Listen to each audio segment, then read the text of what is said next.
Incels, a word that is used to describe many extremists in the modern world, but an issue that you may not realise the extent of. Incel stands for involuntary celibate, and it is a term used by mostly men who feel unable to attract women and end up blaming women and society for this. A lot of incels have the mindset of feeling as though they're entitled to women in their bodies, and when they don't receive this, they feel ignored, invisible, and rejected.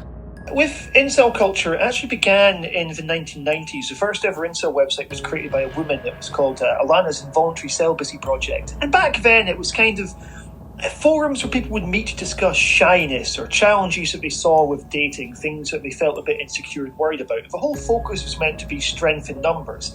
However, after a while, people stopped focusing on the fact that they were single and then started asking why they were single. And then this became about trying to find a reason for it. And that's when it became a lot more male-centric, where it was saying, look, we all want to have sex. It's the women who don't want to have sex with us.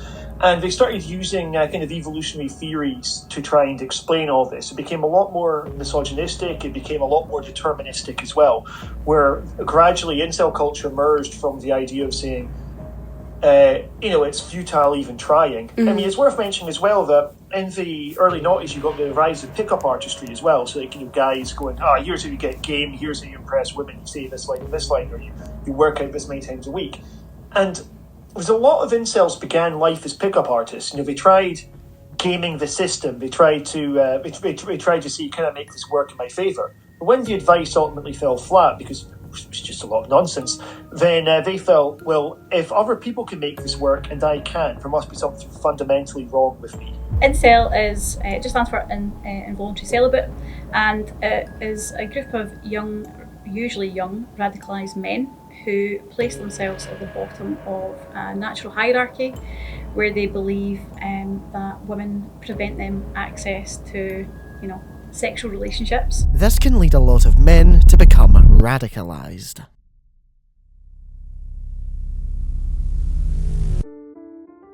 In young children, what I'm starting to notice is something that we've all noticed as youth workers. The goal of youth work is to provide informal education and a safe space for children and young people to kind of grow, experience themselves, do some informal learning, build their confidence, etc. And with young men, we're starting to see a real rise in aggression, a real rise in aggressive behaviour, a real rise in, difficulties with interpersonal relationships and working with, authority and different things like this.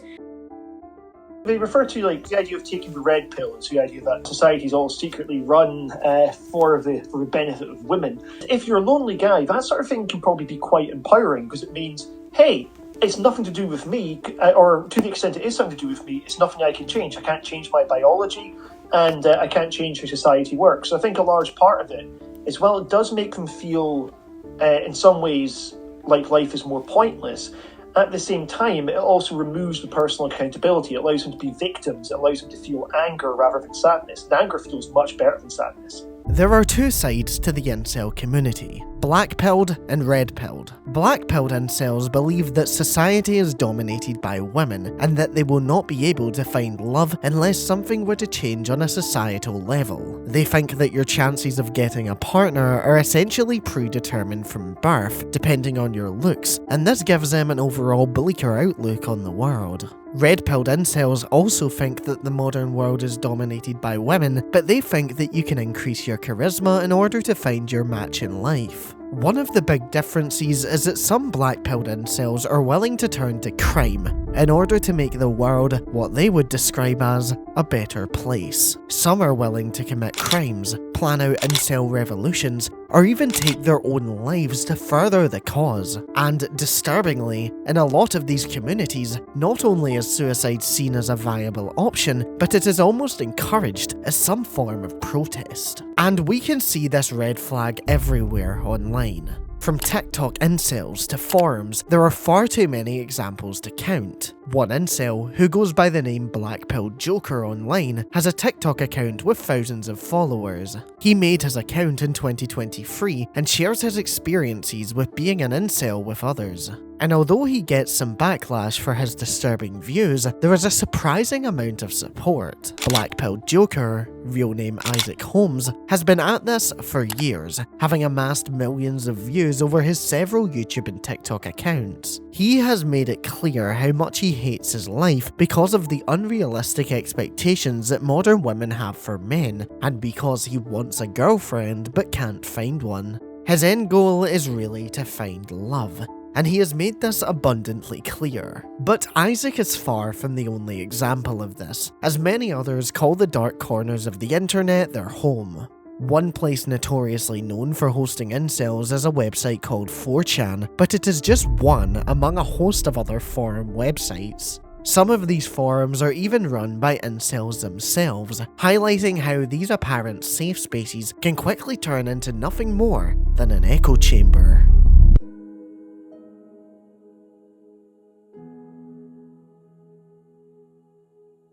It's not going anywhere. These online communities are not going anywhere. We need to get better at closing those communities down. The ones that are identified as being particularly toxic need to be closed down.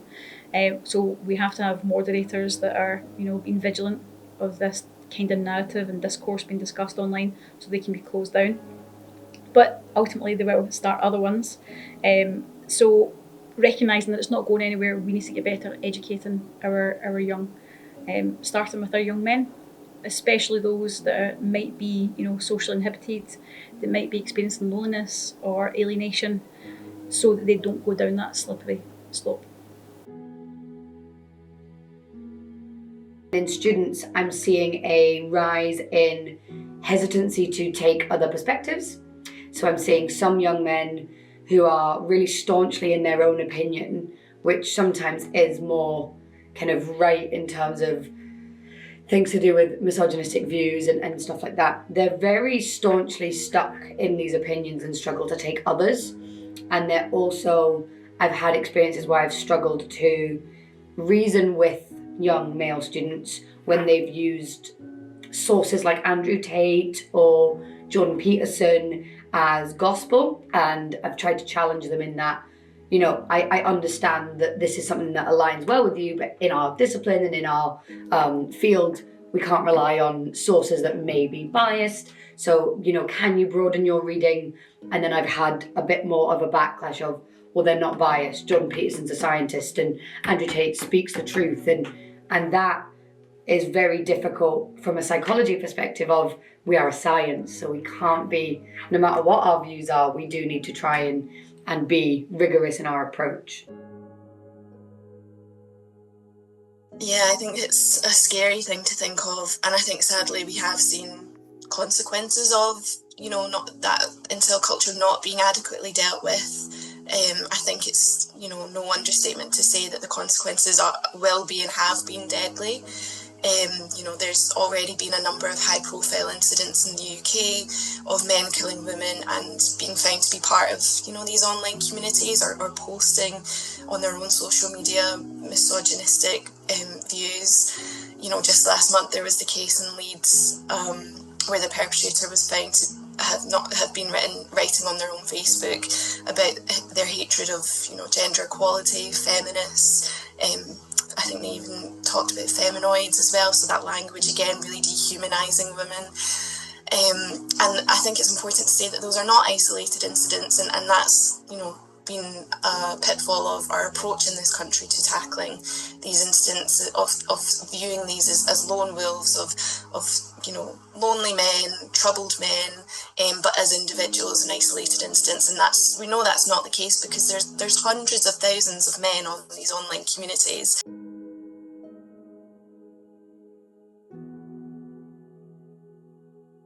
We need better focus on young boys' education and their emotional education. So I'm hoping we can see more men coming into this conversation.